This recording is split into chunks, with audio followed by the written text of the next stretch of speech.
If you want to connect and use USB flash drive, hard drive or SSD with your Google Pixel 10a, it's very easy. So if you have like a drive basically with a regular USB, you will simply need to get adapter like this, which is called OTG adapter, which converts regular USB to Type-C. If you have basically Type-C output already, you can simply connect directly to your phone. So like this, and then so you see it starts working, and then what you have to do is you simply have to go in your all apps and find the files app here. So click on that, and you see it says USB is now available, and you should see your storage here that you just added here. For example, as you see, you can see basically the pictures here, transfer them out here, for example, if you want. So see.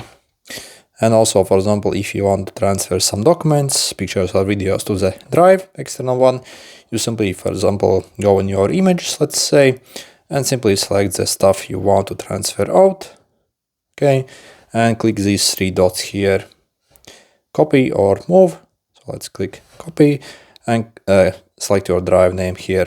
Okay, either you can select one of the folders or even like make a new folder here that you want to transfer, and you see it got copied. So if you check now, so you see I have the files transferred there, and once done, you can simply unplug and you have your files there. Okay, good luck.